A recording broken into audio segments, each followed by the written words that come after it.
심층 인터뷰 함께하도록 하겠습니다. 여러분 안녕하세요. 오늘은 여도훈과 함께합니다. AI 시대의 본격화 그 가운데 작년에도 그랬고요. 올해도 그렇고 계속해서 부족한 전력 문제에 대해서 전 세계 각국에서는 사활을 걸 정도죠. 트럼프 대통령의 최근의 행보를 봐도 그런 아이디어를 얻어볼 수가 있는데 이런 상황에서 과연 대한민국, 우리나라는 어떤 상황인지 에너지 전환 측면에서 지금 우리가 바른 길을 좀 걷고 있는 건지 아니면 무엇이 필요한지 부족한지 혹은 나아갈 수 있는지 그 방향성에 대해서 좀 탐구해 보는 시간 가져보겠습니다. 전력 쪽 또 에너지 쪽 투자에 관심 있는 분들은 오늘 이 인터뷰를 잘 들어보시면 투자 아이디어 삼아보실 수 있을 것 같습니다. 자, 오늘의 시간에는 서울대학교 교수님이시자 또 에너 아이디어 대표님이신 김희집 교수님과 함께합니다. 교수님 어서 오세요. 안녕하십니까. 네, 반갑습니다. AI 얘기 나오면서 네. 전력, 에너지 얘기가 더 자주 등장을 하고 있어요. 그러면서 우리 교수님께서도 많이 연구하시느라 혹은 관련해서 인터뷰하시느라 바쁘실 것 같은데 오늘도 함께해 주셔서 일단 감사드린다는 말씀 드리겠고요. AI 산업이 전력 먹는, 전기 먹는 하마다라고 하는데 실제로 최근 몇 년 사이에 전 세계적으로 엄청난 양의 전기가 필요한 상황이잖아요. 네, 그렇습니다. 실제로 그러면 많이 그만큼 사용이 되고 있나요? 실질적으로? 말씀드리겠습니다. 네. 지금 AI가 우리 세상을 확실히 변화시킨다는 그런 확신들이 우리 갖고 있지 않습니까? 네. 특히 최근에 그 CES에서 보셨듯이 피지컬 AI라고 하는 로봇 자율주행 이제 AI가 이제 실제 생활로 들어오면서 많은 혁신을 일으킬 거라고 예상이 되는데요. 네. 이 AI의 특징은 모든 것이 이 전기로 움직인다는 큰 특징을 갖고 있고 그쵸. 특히 그 AI가 작동되기 위해서는 이 많은 양의 데이터를 처리를 해야 되는 데이터 프로세싱이 엄청나게 일어나는 그런 수요가 있습니다. 네. 거기에 엄청나게 많은 에너지가 필요하기 때문에 특히 전력 에너지인데 따라서 이 전력 에너지에 대한 수요가 전 세계적으로 특히 미국과 중국 중심으로 폭발적으로 늘고 있고 이제 다른 나라에서도 특히 대한민국에서도 앞으로 우리가 산업 쪽에서 상당한 AI 강국이 되고자 하는 노력을 하잖아요. 우리 대한민국에서도 이 전력 수요가 아주 폭발적으로 늘 것으로 예상이 되고 있습니다. 실제로 우리나라가 2025년에 데이터 센터로는 8.5 테라와트 아워 정도만 썼습니다. 네. 그런데 2030년에는 18 테라와트 아워 정도가 필요할 거라고 생각이 돼서 거의 2배 이상이 늘죠. 2028년, 27년만 돼도 30 테라와트 아워로 또 그것이 2배 이상 늘어나는 그런 모습을 보여줄 것이기 때문에 당분간 미국에서 가장 폭발적이고 우리 대한민국에서도 데이터 센터를 위한 AI를 위한 전력 수요가 상당히 늘 것으로 예상이 되고 있습니다. 그럼 교수님 그렇게 많이 전기가 필요로 한데 지금 우리나라의 전력에 대한 상황을 보면 산업 전반으로 어떻게 좀 여유가 있는 편인가요? 아니면 좀 빠듯한가요? 네, 지금은 여유가 있다고 볼 수는 있습니다. 하지만 우리나라 오늘 당장 시점에 보면 예비율이 한 30%가량 되기 때문에 예비율. 그러니까 예비율이라는 것은 우리가 전력을 필요로 한 것 대비 공급이 남는 부분을 가리킵니다. 그래서 한 30% 여유가 있긴 한데 중요한 것은 이제 피크 때입니다. 여름이나 겨울에 저희가 전력 수요가 많이 몰릴 때 과연 우리가 그것을 공급할 수 있는 여력이 있느냐. 최근에 한 9%, 8%대까지 좀 떨어지고 있습니다. 그 부분이. 따라서 이 여름 한참 더울 때와 겨울 추울 때는 우리가 약간 피크 대비 부족한 면을 좀 보여주고 있습니다. 하지만 또 너무 많은 예비율을 평소에 갖고 있으면 그것이 또 비싼 비용을 내가 지불을 해야 되니까 적절하게 맞춰주는 것이 굉장히 중요합니다. 하지만 이제 앞으로 이 기본적인 전력 수요가 늘 것이고 특히 그 데이터 센터 AI 전력의 특징은 하루 종일 정의 전력이 필요합니다. 그렇죠. 그러니까 우리가 공장 같으면은 예를 들어서 하루에 16시간을 가동을 한다든가 또 사무실 같으면은 하루에 10시간을 가동을 한다든가 식당이면은 그 음식 네네. 팔 때 업무 시간만, 그때만 영업 시간만. 바쁘고 이런 면이 있는데 네. 데이터 센터의 특징은 7일 내내 24시간 365일. 그게 필요한 전력이 계속 필요한 그런 특성을 갖고 있기 때문에 설비 규모 대비 전력량은 상당히 많이 필요한 그런 요소를 갖고 있습니다. 그러면 그 몇 년 사이에 우리가 앞으로 필요로 하는 전기를 잘 수급하기 위해서는 엄청난 많은 뭔가 인프라가 필요하겠네요. 그렇습니다. 더 많은 생산을 위해서. 네, 그렇습니다. 기본적으로 그 발전이라고 하는 것은 네네. 전기를 만드는 것인데 네. 발전 설비도 증가를 해야 되고 또 이 특징이 앞으로 우리가 늘려야 되는 전력이 재생에너지인데 네네. 재생에너지는 우리가 그 전력 생산을 컨트롤할 수가 없습니다. 자연 환경이 좋을 때 생산이 되는 것이거든요. 따라서 이 전력은 수요와 공급을 맞춰줘야 되는데 이 수요와 공급을 좀 유연하게 능동적으로 맞출 수 있는 좀 전력 시스템과 체계도 상당히 바뀌어야 되는 그런 과제를 갖고 있습니다. 근데 이전에 지금 교수님께서 말씀 주셨던 뭐 공장 아니면 업무용 오피스 이렇게 전기를 24시간 중에 특정 시간만 사용하는 게 아니라 이제 데이터 센터는 24시간이 가동이 돼야 하는 그런 네네. 구조이기 때문에 네. 기업 입장에서는 전기료에 대한 부담이 앞으로 늘어날 수밖에 없는 거네요. 네, 앞으로도 늘어날 것이고 지금도 사실 많이 부담을 느낍니다. 최근 수년간 네. 우리 대한민국이 그 산업용 전기요금을 특별히 좀 많이 올렸습니다. 산업용을요? 예, 가정용은 저희가 올리지 않고 왜죠? 정치적인 이유죠. 그 산업용은 사실 어떤 표가 없는데 이제 가정용은 표가 있지 않습니까? 그래서 정치적인 이유로 그랬는데 이제 그것이 이제 사실은 우리나라 경제에 나쁜 영향을 미치는 것이죠. 네. 전 세계적으로 사실 산업용 요금은 가정용 요금보다 상당히 싼 그런 트렌드를 유지하고 있는데요. 그렇죠. 우리나라는 이제 산업용 요금이 거의 가정용 요금이랑 거의 같은 수준이고요. 게다가 미국이라든가 중국이 이제 우리나라 입장에서는 경쟁국이 되지 않겠습니까? 그런 나라 대비 우리나라 전기요금, 산업용 전기요금이 많이 높아져 가지고 사실 산업 경쟁력 측면에서는 많은 기업들이 이미 어려움을 많이 호소하고 있습니다. 그러면 뭐 미국이나 중국 대비해서 절대적인 그 금액을 비교를 해봤을 때도 우리나라 뭐 가정용보다 산업용이 월등히 현저하게 싸고 이러지도 않고 비슷한 수준이라면 국가별로 비교했을 때 우리나라 전기료, 그러니까 산업용 전기료 기준으로 어느 정도 수준이죠? 미국 대비 뭐 싸다? 우리나라가 비싸다? 뭐 OECD의 중간 정도라고는 할 수 있는데 이제 우리나라는 사실 경쟁국이 이제 제조업이 우리나라의 네. 근간이고 네네. 그거 경쟁을 해야 되는 입장입니다. 네. 근데 미국은 사실 지역마다 전기 요금이 차이가 큰데 공장지대가 많은 제조업이 많이 있는 그 중부지대, 남부지대는 우리나라보다 전기요금이 상당히 싸고요. 중국은 우리나라보다 월등히 싸고 네. 또 말레이시아라든가 이런 국가들이 우리나라보다 상당히 쌉니다. 따라서 사실 그 독일이 아주 좋은 선례인데 저희들이 배울 수 있는 선례인데 네. 독일은 전기요금이 엄청나게 비싸진 것이 국가 내에 많은 제조업들이 다른 나라로 이탈하는 그런 현상을 심하게 보여줬고 비용이 너무 많이 들다 네, 보니까. 그리고 지금도 수년째 경제 성장을 못하고 있는 그런 어려움을 겪고 있습니다.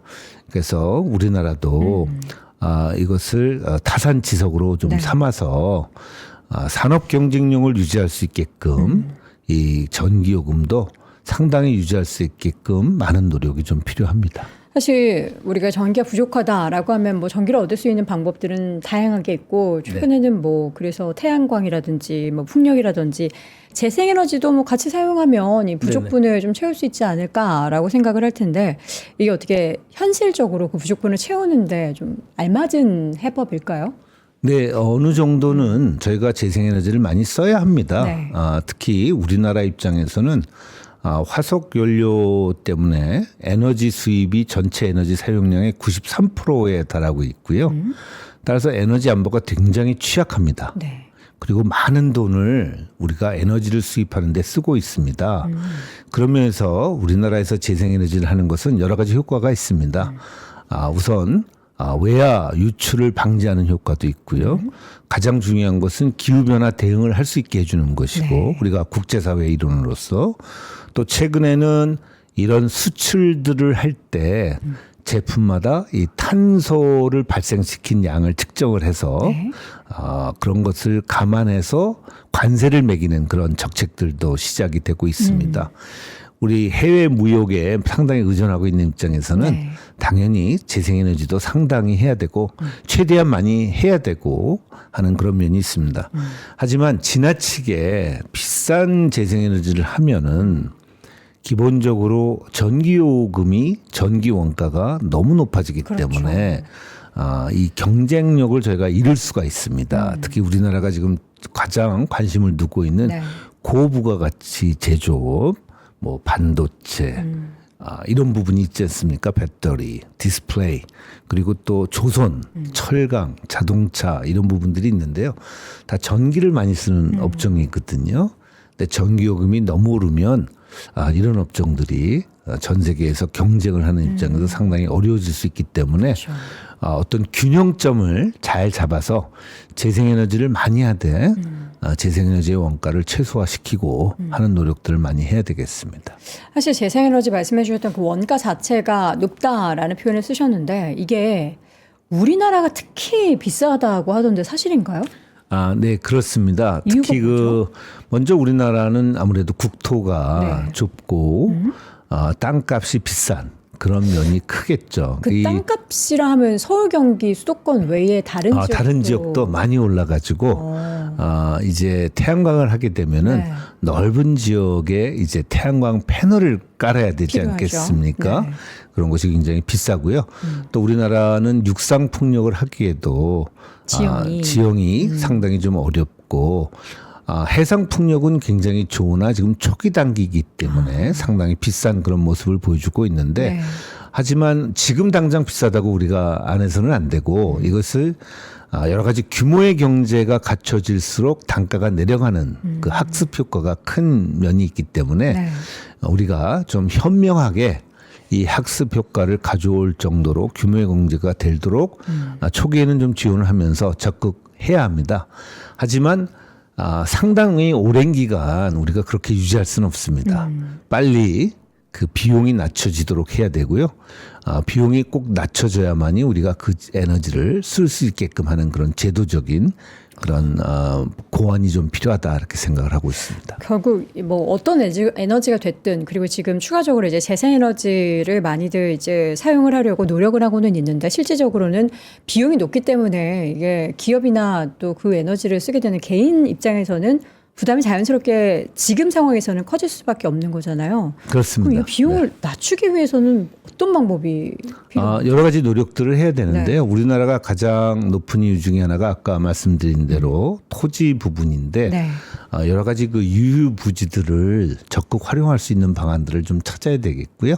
국가가 소유한 땅이라든가요. 그다음에 두 번째로는 우리나라가 그 초기 개발 비용이 굉장히 높습니다. 초기 개발 비용이라면 그래서 뭐 인허가가 좀 오래 걸리고 특히 그 민원 부분이 굉장히 어려운 면이 많은데 그렇죠. 그런 정치적으로 정부가 좀 나서서 그것을 단순화시키고 표준화시키고 좀 그 개발 기간을 단축만 시켜도 비용이 상당히 줄 수 있다. 많이 비용이 줄 수 있습니다. 이제 그러한 노력들이 필요하겠고요. 특히 송전선을 건설하는데도 지금 민원 때문에 건설이 지연되면서 네. 실제 발전 사업을 많이 하셨던 분들은 자본 투자가 이미 다 일어났는데 실제 발전을 하지 못하는 이런 현상들이 있지 않습니까? 네.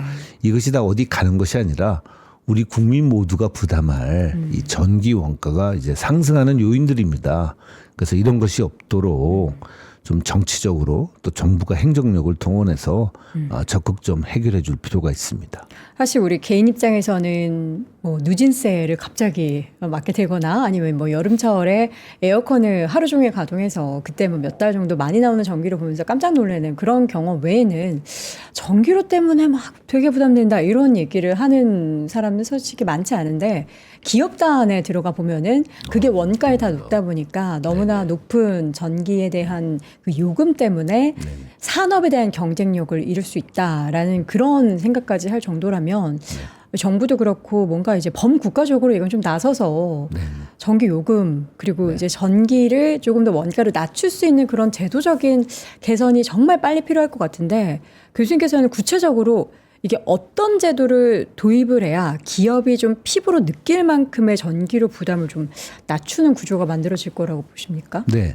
여러 가지 그 제안들이 있습니다. 그 중에 뭐 대표적인 제안은 사실 지금은 전기요금이 지역이 어디든 상관없이 똑같이 전국이 적용이 되고 있는데요. 네. 사실은 전기요금은 원가 측면에서는 여러 가지 지역마다 차이가 큽니다. 원가 자체가 네, 다르네요. 왜냐하면 전기를 발전한 곳에서 전기를 바로 쓰면 굉장히 저렴할 텐데 그 발전된 전기를 멀리 수송해 가지고 쓰면은 또 비용이 많이 그쵸, 들어가는 수송 부분이 비용이 있고요. 들죠. 또 산업용 같이 전기가 크게 도매처럼 많은 양이 한꺼번에 들어가면 그 안에서 써주면은 원가가 되게 저렴한데 넓은 지역의 많은 고객들한테 저희가 전기를 배부하다 보면은 비용이 급상승하는 부분이 있거든요. 그래서 여러 가지 제안들이 있는데 그중에 대표적인 제안은 지금처럼 전기요금을 일률적으로 똑같이 하는 것이 아니라 먼저 첫 번째는 전압에 따라서 좀 차이를 두자. 그래서 세분화를 좀 해서 전력을 대규모로 쓰는 그런 대형 고객들은 네. 사실 원가가 저렴하거든요. 그분들은 저렴하게 쓸 수 있게 해주면 네. 산업의 경쟁력이 살 수 있는 그런 면을 갖고 있고요. 두 번째는 지역별로 좀 전력 요금을 차이를 두자 해서 이미 그러한 노력은 정부에서 지금 많이 고민을 하고 계십니다. 그래서 수도권이 좀 오르고 비수도권은 좀 낮아질 가능성이 있고 저희가 보기에는 비수도권 중에서도 값싼 전기가 많은 지역은 좀 더 싸져서 자연스럽게 전기를 쓰는 공장이나 건물이나 개인들이 그 지역으로 옮겨가게끔 할 수가 있는 그런 효과가 있습니다. 그래서 이런 경제성을 높이는 작업들이 우리 정부가 그리고 특히 정치하시는 분들이 나서서 국가를 위해서 좀 해주셔야 되는 일이 아닌가 그렇게 생각을 하고 있습니다. 혹시 교수님 전기의 원가가 저렴한 그 지역이 어딘지 여쭤봐도 되겠습니까? 네. 그 전기 원가는 크게 발전 원가가 있고, 그 다음에 이것을 멀리 날라야 되는 송전 원가가 그쵸. 있고, 그 다음에 이것을 배부하는 배전 원가라는 것이 있습니다. 뭐 우리 집 주위에 뭐 전봇대가 있고 전선이 있고 이게 많을수록 더 전기요금이 올라가지 않겠습니까? 전기요금이 상대적으로 많은 원가를 고민해서 저렴한 데는 특히 원자력 발전이 많은 지역. 아마 그쪽 우리나라 동남 지역이 아마 제일 저렴하지 않을까 그렇게 생각이 됩니다. 경상도죠, 그러니까. 그렇게 하고 또 최근에는 전라도도 네. 이제 재생에너지가 값싼 재생에너지가 많이 들어와서 네네. 조금 저렴해지고 있다 이렇게 보여지고 있습니다. 네. 지역을 이렇게 따져보면 사실 수도권은 이제 아닌 거잖아요. 수도권은 비싼 편인데 하지만 수도권도 경기 대신 충청권도 아닌 거고. 물론 그렇습니다. 네. 발전이나 송전을 보면 굉장히 비싼데 하지만 네. 배전은 또 저렴한 면이 있습니다. 즉 서울은 모여 살기 때문에 네. 전력이 한꺼번에 들어와서 그 안에서 쓰는 집중도가 높아서 배전 전력을 아주 밑단에서 나누는 작업에서는 또 비용이 줄어드는 면도 있기 때문에 이것은 좀 구체적으로 발전, 성전, 배전단으로 나눠서 좀 원가를 잘 좀 계산을 해야 되겠습니다. 솔직히 이제 산업 쪽에서는 이 전기료에 대한 부담 때문에 그 원가에 대한 부담으로 조금 전기료가 낮아지고 그것을 위해서 원가 자체가 좀 낮아졌으면 좋겠다라고 분명히 생각하지만 일단 일반적인 우리 국민 입장에서는 전기요금 요즘에 계속 오른다 이런 얘기 나올 때마다 안 올랐으면 좋겠는데 지금 대출이자가 얼마인데 전기료 오르면 이런 고민을 하게 되거든요. 이게 전기요금 동결이 뭐 이렇게 마냥 해법은 아닌 것 같고 그러면은 결국에는 이제 한전에서 전기요금 오르는 거 대신해서 원가를 낮출 수 있는 전략을 추구하는 게 오히려 범국가적으로 이게 좋은 거가 되겠죠. 네, 맞습니다. 예. 그 개인 입장에서들 당연히 전력 요금은 가계에 큰 부담이 되시고요. 네. 최소화하는 노력이 계속돼야 되겠습니다. 그렇죠. 저희들이 보기에는 특히 수도권 지역에서는 각 가정에서 좀 더 자그마한 태양광이라도 이용해서 전력을 많이 스스로 생산해서 쓰시는 그런 노력들이 좀 더 필요하지 않을까 저는 생각이 되고요. 네. 그러면 국가적으로 송전 비용을 많이 낮출 수도 있고 하는 면이 있고요. 최근에 그 분산 에너지라고 해서 분산 에너지. 네, 분산 에너지라고 해서 기후 에너지 환경부가 열심히 노력하는 그런 아이템이 있는데요. 지산지소라 그래서 그 지역에서 생산한 전기를 그 지역에서 소비하자 하는 겁니다. 그래야만이 송전망이 사실 많은 비용이 들고 건설이 어렵거든요. 이 송전망을 좀 회피할 수 있는 그런 방안이 되고 있습니다. 그래서 가능하면 각 지역에서 자기가 쓰는 전기를 스스로 생산해내는 그런 노력을 최대한 너무 다 할 수는 없지만 그쵸. 어느 정도는 상당히 해주는 것이 필요합니다. 그래서 특히 서울 지역, 경기 지역이 좀 그런 노력들을 좀 더 해야 되지 않을까 저는 그렇게 생각합니다. 노력을 위해서는 실질적으로 어떤 행동과 뭐가 필요할까요? 저는 개인적으로 단독주택이 사시는 분들은 집에 네. 태양광을 설치하면은 사실 전기요금을 상당히 낮추실 수 꽤 많이 설치는 하시더라고요. 아직도 외국 대비는 많이 부족한 좋나요? 상태고요. 우리나라는 특히 그 공동주택이 많지 않습니까? 그쵸. 아파트가. 이 아파트도 그런 태양광을 적극 까는 그런 노력들을 이제 앞으로 진행을 해야 되지 않을까 그렇게 생각합니다. 요즘에 보니까 아파트 베란다에 조그맣게 맞습니다. 설치해서 네네. 사용하시는 분들이 꽤 계시던데 맞습니다. 그 작은 걸로 전력 수급이 이게 얼마나 될까 싶은데 많이는 안 돼도 네. 상당히 도움이 되고요. 그것이 그래요? 많이 모이면 도움이 되고 경제적으로도 사실 보조금도 있고 해서 전기요금 특히 여름 같은 때는 네. 상당히 도움을 받으실 수 있습니다. 이게 세계적으로 탄소 중립 여러분들 에너지 관련해서는 이야기 많이 들으셨겠지만 그러니까 환경을 생각하면은 재생에너지는 이제 포기할 수 없는 그러니까 물론 지금 전통에너지도 함께 병행해서 쓰고 있지만 재생에너지도 함께 지금 비용이 비싸더라도 이어가야 되는 그런 시대에 놓여 있는데 그런데 지금 시점에서 작년부터 이게 에너지가 너무 없다 보니까 그리고 재생에너지 비용이 너무 아직도 비싸다 보니까 급하니까 원자력, 가스, 심지어는 석탄 얘기까지 다시 나오는데 교수님 이런 상황에 대해서는 어떻게 좀 생각하셨어요? 네, 지금 전력이 전 세계적으로 부족한 상태고요. 네. 특히 우리나라도 부족한데요. 사실 우리가 특별한 발전원을 피할 수 있는 상황은 아닙니다. 사실 석탄은 지나치게 환경오염이 심하기 때문에 네네. 저희가 석탄은 피해야 되지만 제가 보기에는 재생에너지, 원자력, 가스 다 저희가 할 수 있는 만큼 최대한 확보를 하고 그것을 통해서 저희가 안정적으로 전력을 공급하는 것이 되게 중요하고 네. 가능하면 원가를 최소화시켜서 확보하는 것이 되게 중요하겠습니다. 전 세계적으로 지금 데이터 센터 특히 미국이 제일 먼저 그 붐이 왔는데요. 네. 미국의 경우를 보시면 이 데이터 센터 때문에 전력이 모자르고 전력 요금이 급격히 상승하는 그런 모습 때문에 현재 그 가스 터빈 같은 경우는 가스 발전소는 짓고 싶어도 못 짓습니다. 가스 발전기를 못 구해서 이미 거의 3년에서 5년 다 이 입도 선매가 다 돼버려 가지고요. 네. 어렵고요.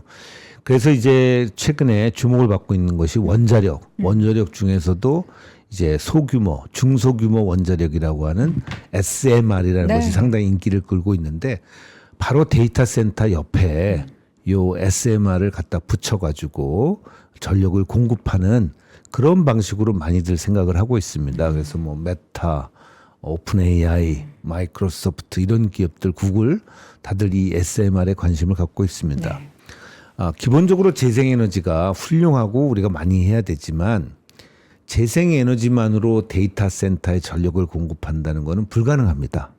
실제적으로 있을 수 없는 일입니다.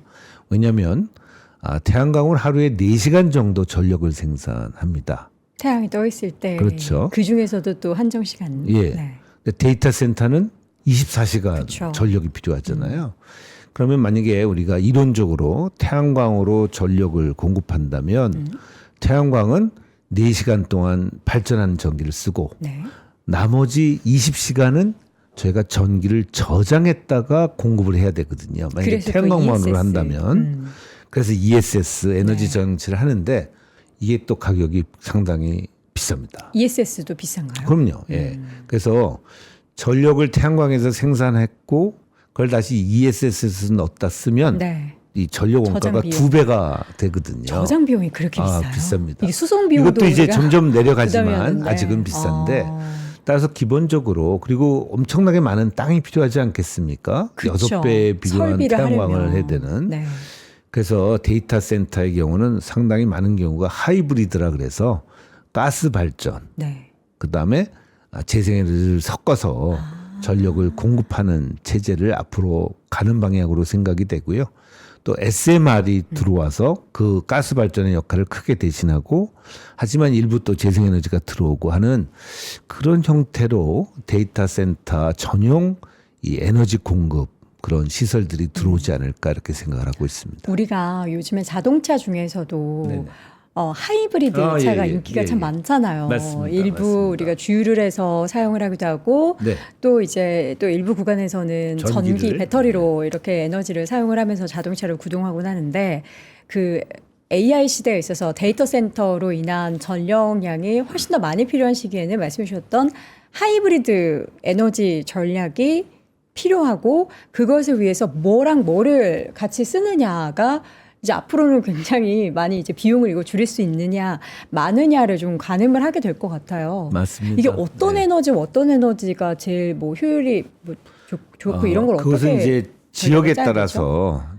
따라서 상당히 다릅니다. 사실 가스의 경우는 미국은 우리나라 가스 가격의 한 4분의 1 수준입니다. 그러니까 왜냐하면 우리나라는 그 멀리서 가스를 또 갖고 수송해야 오기 위해서는 되니까.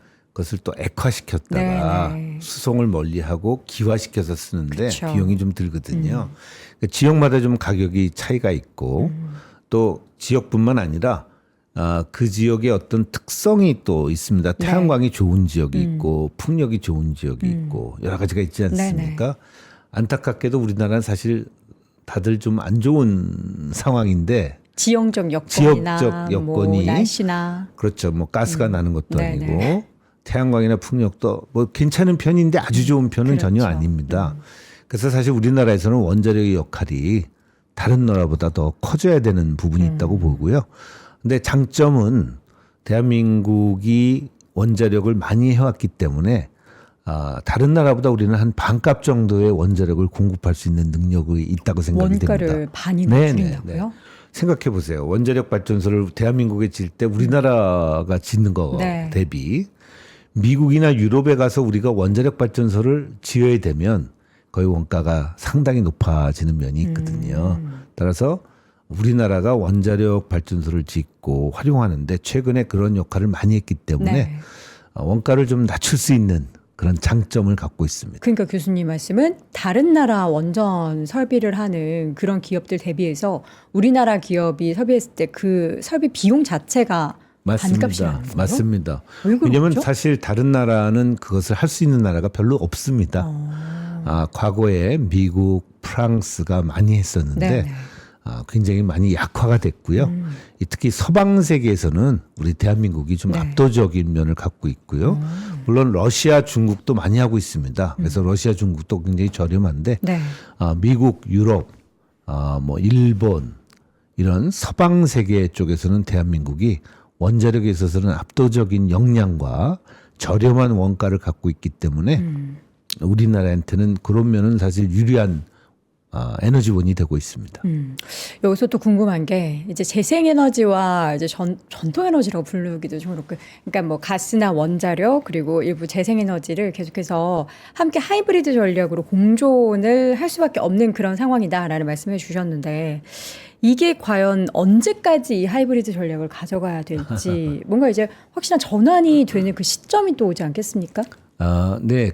이제 아까 데이터 센터는 네네. 하이브리드라는 개념이고요. 네네. 국가는 포트폴리오라는 개념입니다. 포트폴리오? 국가 전체의 에너지를 네. 발전원의 구성을 뭐도 저희가 하고 뭐도 재생에너지가 몇 프로, 원자력이 몇 프로, 가스가 몇 프로 네네. 이렇게 볼 수 있는데 현재 우리 대한민국은 현재는 얼추 원자력이 30%, 가스가 30%, 석탄이 30%, 재생에너지가 10% 정도 된다고 보시면 굉장히 됩니다. 낮네요, 얼추 재생에너지 비율이. 말씀을 드리면 네. 근데 이제 앞으로 석탄이 많이 줄 거고요. 그렇죠. 예, 석탄이 주는 면을 상당 부분 재생에너지가 메꿀 거고 일부는 원자력이 메꾸지 않을까 네. 그렇게 생각되고요. 가스는 상당 기간 또 유지되지 않을까 하지만 가스도 기본적으로 화석 연료이기 때문에 아마 줄어들 확률도 있습니다. 이것이 이제 우리나라 믹스인데 포트폴리오 믹스라고 하는데 국가 차원에서는 이 포트폴리오를 잘 유지하는 게 중요합니다. 시대에 따라서 사실 가스 가격이 변동이 심할 수 있지 않습니까? 그다음에 유럽에서 나타난 현상인데 풍력 발전소를 많이 졌는데 바람이 의외로 안 좋아졌다는 시기들도 있습니다. 자, 이런 것들을 대보면 생각해 보시면 항상 이렇게 여러 가지 발전원의 포트폴리오를 구성해 놓으면 한쪽이 어려워졌을 때, 한쪽이 비싸졌을 때 다른 쪽을 좀 더 많이 쓸 수 있는 그런 유연성을 갖게 되는 거거든요. 네. 그래서 국가 전체적으로 봐서는 에너지는 항상 이 포트폴리오를 잘 유지하면서 점진적으로 포트폴리오를 좀 더 기후 변화에 대응하는 쪽으로 원가를 낮추는 쪽으로 산업 경쟁력을 유지하는 쪽으로 이렇게 이전시켜가는 게 현명한 전략이 되고 있습니다. 사실 원전이 이렇게까지 갑자기 작년에 확산이 될 줄은 누구도 몰랐어요. 다들 탈원전이다라는 정책의 기조를 각 국가들이 가져갔는데 이제는 다시 탈원전을 또 탈한다.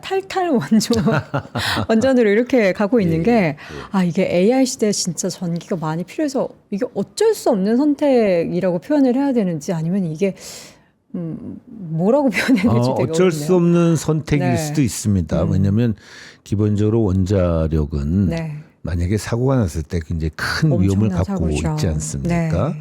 그래서 우리가 피할 수 있으면 뭐 피하는 것도 괜찮은 에너지원이라도 할 수 있지만 기본적으로 우리나라 이 문명 세계가 지금 원자력 없이는 버틸 수 없는 상태까지 그렇대요. 기본적으로 에너지 수요가 너무 크기 때문에 네.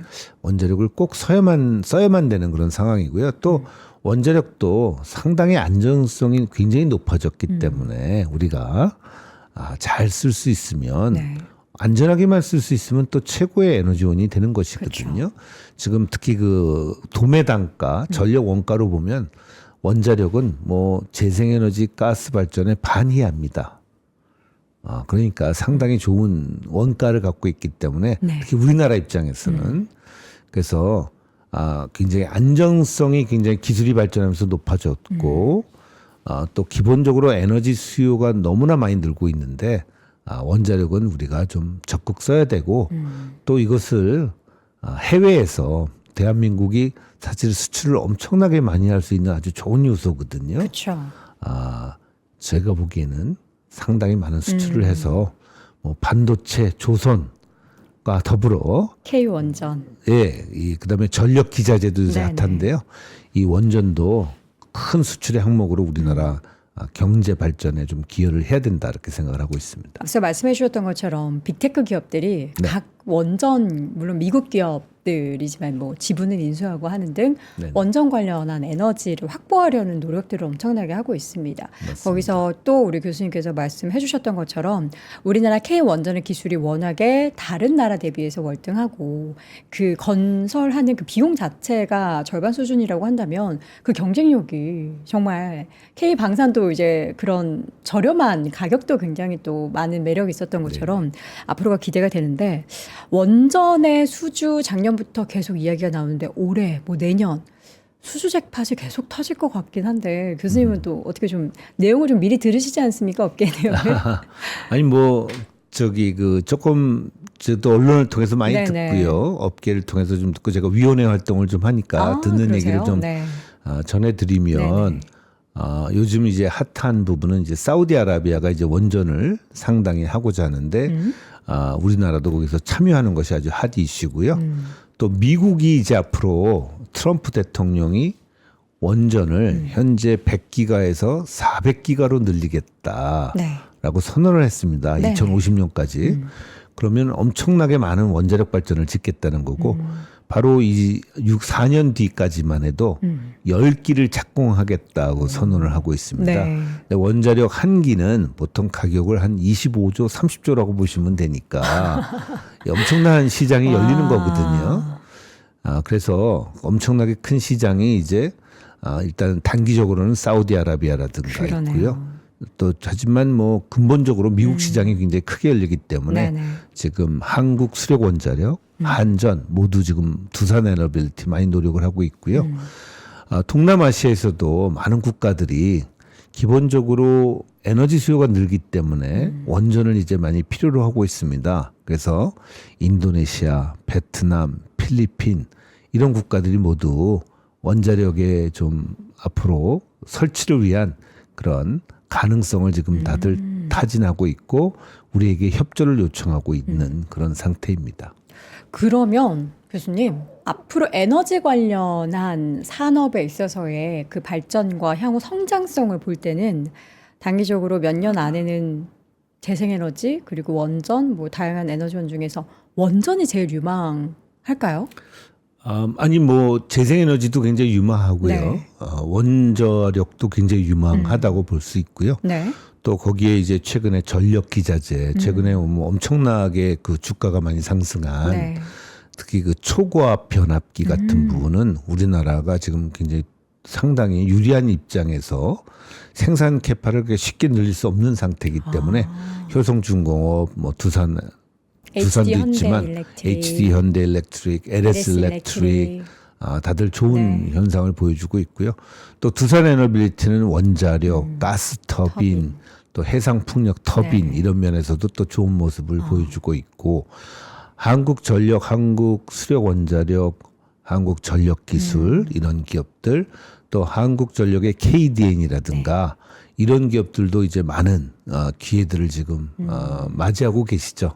현대건설도. 저희가 잘한다면 현대건설도 네. 그렇죠. 특히 그 웨스팅하우스랑 손을 잡고 한다든가 하는 면이 있고요. 특히 SMR 같은 부분도 대한민국이 많은 역할을 할 것으로 보여집니다. 네. 실제 설계는 미국에서 많이 하고 있고 하지만 제작이라든가 건설 운영은 우리나라 기업들이 할 가능성이 우리가 잘한다면 거의 우리가 대부분을 할 가능성까지도 있기 때문에 그런 점들이 이제 굉장히 앞으로 저희들한테는 아주 긍정적이고 바람직한 그런 면이 되고 있습니다. 그 에너지를 뭐 원전으로 만들던 재생에너지를 만들던 그 AI 센터 옆에 아까 말씀해 주셨던 것처럼 ESS가 필요하잖아요. 네. 이제는 뭐 SMR 있으면 바로 옆에 ESS 붙어서 한다고 했는데 아까 저장 비용을 생각하면은 그 저장을 하고 나서 그 전기는 2배가 가까이 된다. 그 말씀을 해주신 걸 듣고 그러면 이게 ESS를 과연 많이 쓰는 게 맞나? 또 이것도 결국에는 단가가 올라가는 영역인데 그거라도 써야 된다라는 거죠 지금. 그러니까 상황은 네. 이제 어느 정도까지는 ESS를 써야 되는 상태고 그걸 넘었으면은 이제 아예 설비를 더 줘야 되는 네네. 그런 상태로 가겠죠. 그건 경제성 분석을 하는 과정인데 하지만 ESS도 단가가 계속 낮아지고 있습니다. 사실 어저께 이제 우리나라도 지금 현재 거의 500메가씩 비딩을 하고 있거든요. 네. 입차를 거의 1조 단위의 중앙계약 시장이라고 ESS 입차를 하고 네. 있습니다. 이제 어제도 했는데 이제 곧 단가가 나오겠지만 점점 그 단가가 경쟁을 통해서 굉장히 빠르게 떨어지고 있는 모습을 보여주고 있습니다. 그러면 아까는 제가 뭐 예를 들어서 태양광의 LCOE가 100원인데 이제 저장장치를 갔다 오면 100원이 더 붙어서 한 200원이 될 텐데 네.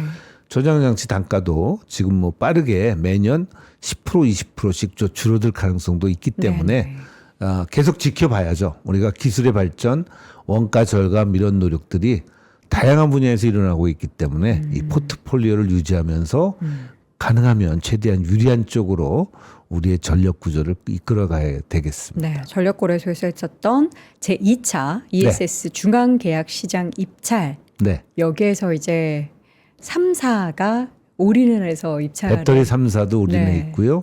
이제 개발사들 네네. 실제 그것을 구축해서 운영할 회사들도 많은 수가 적극 참여하고 있습니다. 대한민국에서 그것을 하면은 그 트랙 레코드, 크레덴셜을 쌓을 수 있지 않습니까? 그럼 그걸 통해서 지금 미국에서도 우리나라 대한민국 기업들이 많이 하고 있거든요. 그렇죠. 예, 그런 것들이 이제 앞으로 우리 미래 먹거리 사업이 되지 않을까 그렇게 생각합니다. 오늘 지금까지의 인터뷰 내용을 들으면 ESS와 원전만체 비전의 개성을 그러세요? 나누거든요. 사실 ESS 관련해서는 또 작년부터 굉장히 이제 화두가 됐고 그때 이제 AI, 에너지 결국에는 ESS가 더 많이 생길 수밖에 없다라고는 하는데 ESS도 이제 막 초창기잖아요.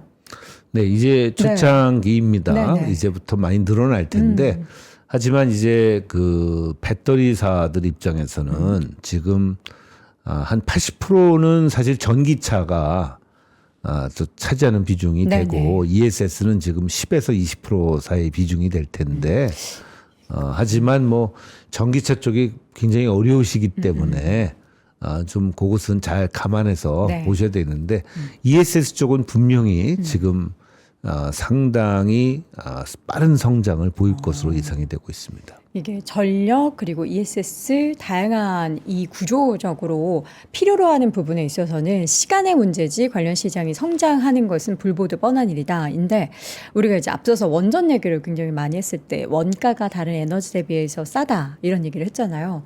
근데 또 다른 에너지 대비해서 설비의 비용, 건축 비용은 이게 비싸고 그리고 원전 물론 소형 모듈 원자로를 그래서 많이 선택을 하지만 원전을 짓는데 몇 년 걸리잖아요. 네, 그것이 이제 원자력 발전의 단점인데요. 네. 이제 건설을 하는 실제부터 설계해서 건설하는 기간이 뭐 10년 걸린다고 보시면 상당히 장기간이 걸리는 거고 초기 비용이 굉장히 높은 그러니까. 하지만 운영 비용은 저렴한 이런 면들을 갖고 있기 때문에 보통 이것은 국가 사업이 되고 있습니다.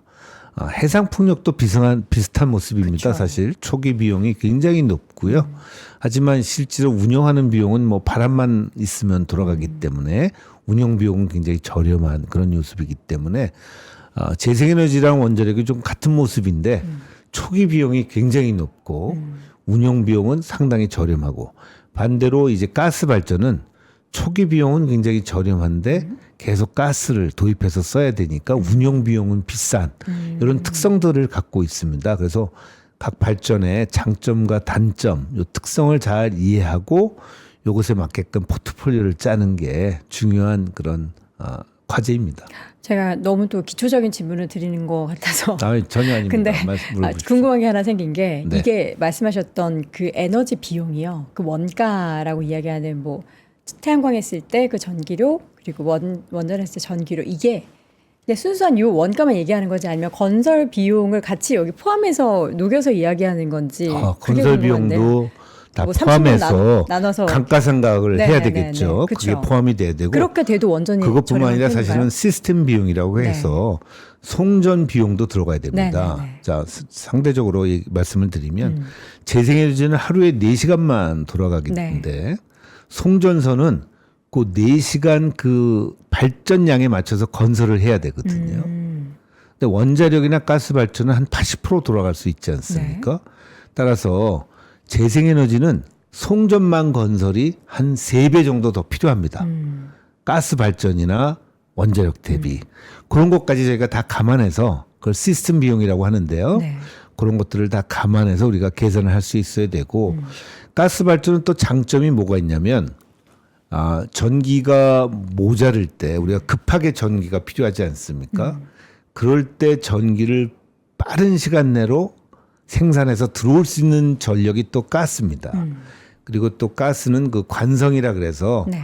이 전기를 꾸준히 유지하는 그런 좋은 장점들도 있거든요.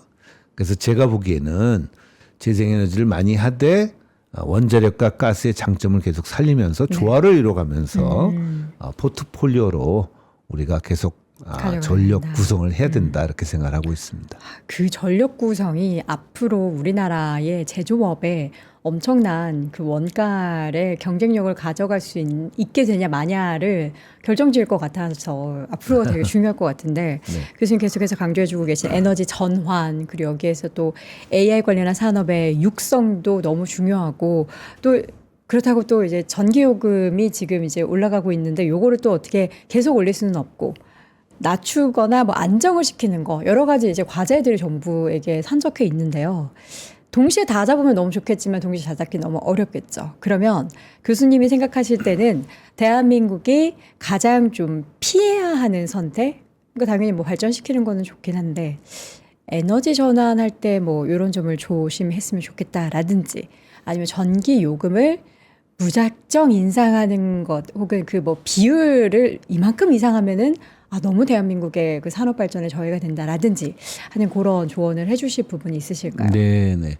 먼저 첫 번째로 제가 생각할 수 있는 네. 부분은 이 에너지 부분에 이런 다양한 측면을 좀 합리적으로 판단해서 정책이 결정돼야 되는데 네. 때때로는 이 정치적으로 또 어떤 감상적인 이유로 정책이 좀 결정이 되는 때가 있습니다. 그래서 예를 들어서 탈원전이 대표적이죠. 네. 사실 뭐 판도라라고 하는 이상한 영화 하나 때문에 사실 제가 보기에는 굉장히 감상적으로 이성적이 아니라 비합리적인 의사결정이 됐었던 시기도 있었고요. 또 지나치게 우리가 환경만을 강조하면서 할 수도 없거든요. 우리가 환경도 강조하지만 산업 경쟁력도 같이 균형 있게 저희가 지키면서 해야 되기 때문에 네. 정치적인 판단보다는 이런 합리적인 판단을 위해서 해야 되는 것이 제가 보기에는 굉장히 중요한 과제가 아닐까 그렇게 생각이 되고 있습니다. 네. 그래서 제가 첫 번째 저희가 피해야 될 부분은 어떤 정치적인 감상적인 판단이 들어오지 않게끔 좀 하는 것이 되게 중요한 점이다 이렇게 저는 생각을 하고 있습니다. 네. 실리적인 판단을 해야 한다. 예. 그리고 두 번째로는 네. 이 어떤 단기적인 과제가 아니고 에너지는 좀 오랜 기간 생각을 해야 되는 과제입니다. 아까 말씀드렸듯이 원자력 발전이나 해상 풍력은 건설에 10년씩 걸리는 요소고요. 또 송전망 건설도 10년 이상 걸리는 그런 요소들입니다.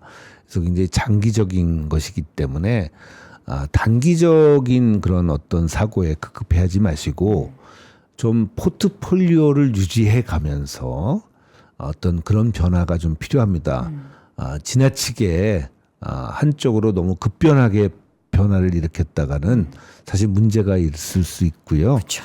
우리가 이것은 이제 저희들이 우리가 배가 고쳐가면서 수리를 해가면서 가야 되는 배거든요. 진공 상태로 우리가 빠져나갔다가 다시 들어올 수 있는 상태가 아니라 이 에너지는 우리 현실이고 이 고쳐가면서 계속 우리가 운항을 해야 되는 그런 전력 시스템, 에너지 시스템이기 때문에 그 점들을 감안해서 상당히 현실적인 면도 감안을 하는 것이 되게 좋을 것 같고요. 네.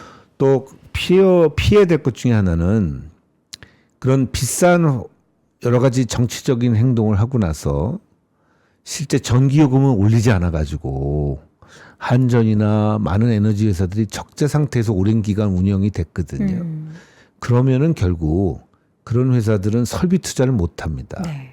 바꿔야 되는 부품들을 못 갈고 뭐 이런 것들이 누적되다 보면 결국 사고가 터지게 돼 있는데 사실 대한민국에 있었던 그 9.11 정전 그런 부분들도 저희들이 보기에는 그것이 누적됐던 과거에 순환 정전이 있었거든요. 그런 것도 거기에 기인하지 않을까 그렇게 생각을 하고 있습니다. 사실 말씀해 주신 것처럼 이게 이제 우리나라뿐만 아니라 각국에서도 처음에 재생에너지, 미국 대표적으로 그렇죠.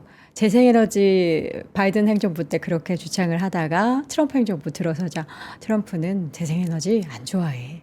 전통에너지로 다시 갈 거야 했더니 뭐 아니나 다를까 원전이라. 근데 또 그렇다고 재생에너지를 완전히 버릴 수가 없는 게 또 전기가 필요하니까 이제 어떻게 보면 다 두 개를 같이 사용하게 되는 그런 상황인데 우리나라도 뭐 마찬가지죠. 전 정부랑 현 정부가 정권이 달라지면은 전 정권에서 시행했었던 정책을 빈대떡 뒤집듯 이렇게 뒤집어서 그게 좀 지속 가능성이 떨어져가지고 이제는 뭔가 요거를 이제 범국가적으로 아까 자꾸 범국가적으로 얘기하는데 우리에게는 이게 위기로 닥쳐질 수 있는 전력 문제를 다들 공감대를 형성을 하고 있을 테니까 이건 정말 10년, 20년 플랜을 짜서 정권이 바뀌어도 이거는 바뀌지 않아야 되는 뭔가 이거 제도적인 혹은 법적인 구속력이 좀 있어야 될 것 같다라는 생각도 좀 듭니다. 아주 좋은 의견이십니다. 네.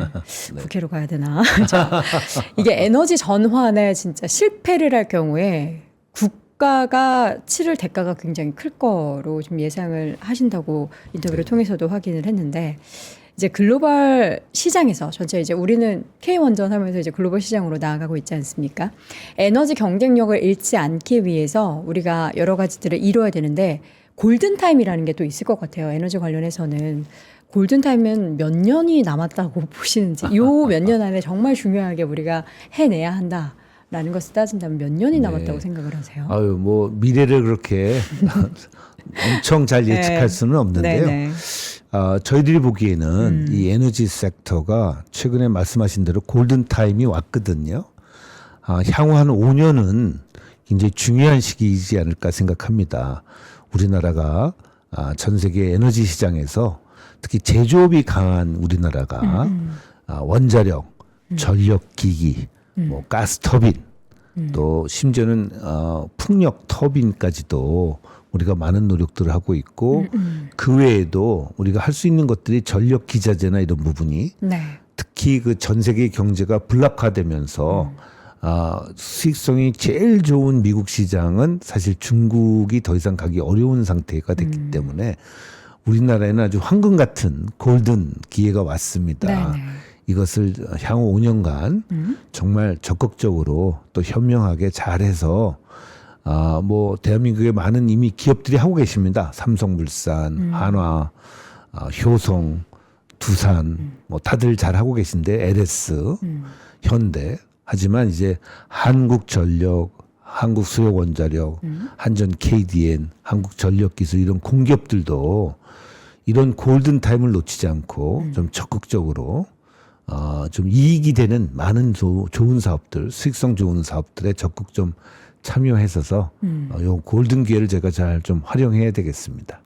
앞으로 작년에도 그렇지만 우리나라 K자 붙은 다양한 산업들이 글로벌리하게 엄청나게 러브콜을 받고 있잖아요. 네. 작년에는 뭐 조선도 그렇고 방산도 그렇고 식품도 그렇고. 그렇죠. 네. 식품도 그렇고 화장품도 그렇고 그렇죠. 하지만 네. 이제는 이제 원전을 넘어서서 K에너지가 부각이 맞습니다. 되는 원년이 올해가 아닐까라는 그런 생각? 뭐 K원전도 그렇지만 맞습니다. 그런 생각이 네. 많이 좀 드네요.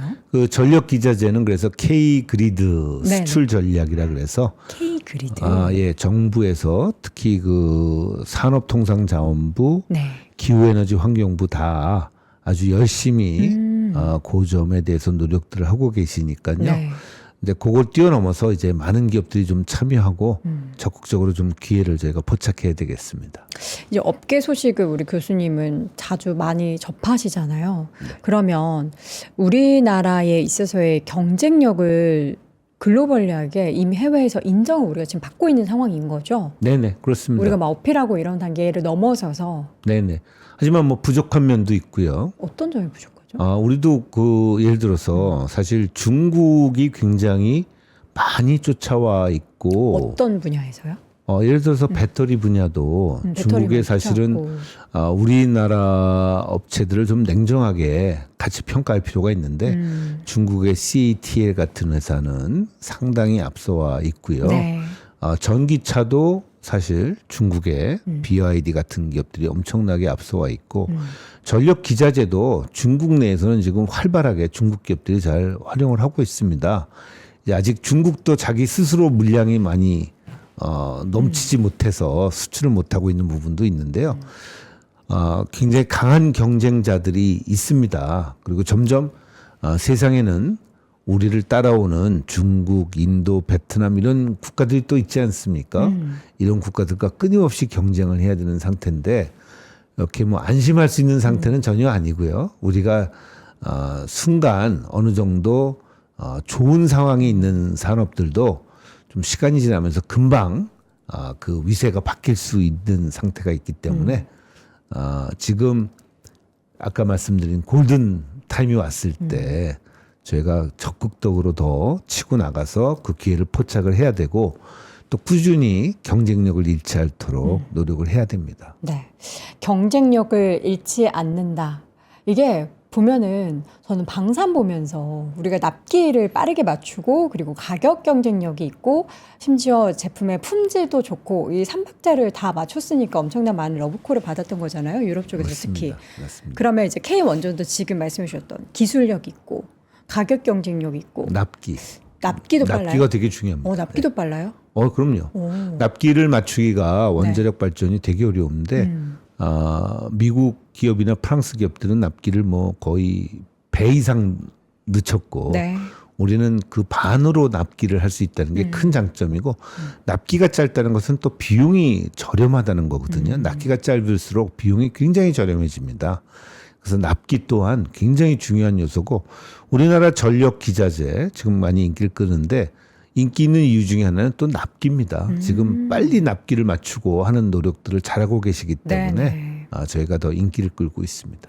앞으로 K에너지 오늘은 원전 얘기를 좀 많이 한 것 같은데 각 분야에 있어서 우리나라 기업들의 활약이 참 기대가 됩니다. 마지막으로 우리 교수님 이제 에너지 관련해서 혹은 이제 K 원전 관련해서 투자하시는 개인 투자자분들을 위해서 한 말씀 해주신다면.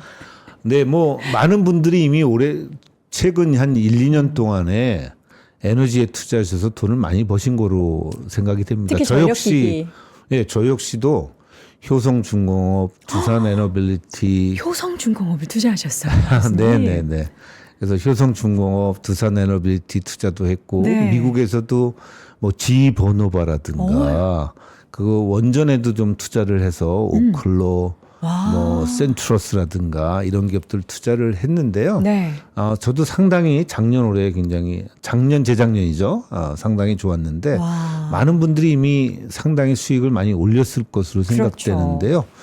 글쎄요, AI가 계속 확장되고 저는 에너지가 그것에 상당히 수혜를 엄청나게 받고 있고 병목 현상이 사실 에너지에서 벌어지고 있기 때문에 네.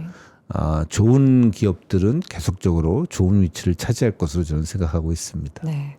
앞으로 이제 뭐 주가가 많이 올랐다라고는 하지만 앞으로도 기대가 되는 K에너지에 대해서 관심을 가져보고 무엇보다 중요한 건 우리나라의 산업 경쟁력, 특히나 제조업 경쟁력을 잃지 않기 위한 전력의 에너지의 전환이 잘 이루어지기를 기원해 보도록 하겠습니다. 자, 오늘 서울대학교 김희집 교수님과 함께 이야기 나눠봤습니다. 말씀 고맙습니다. 감사합니다.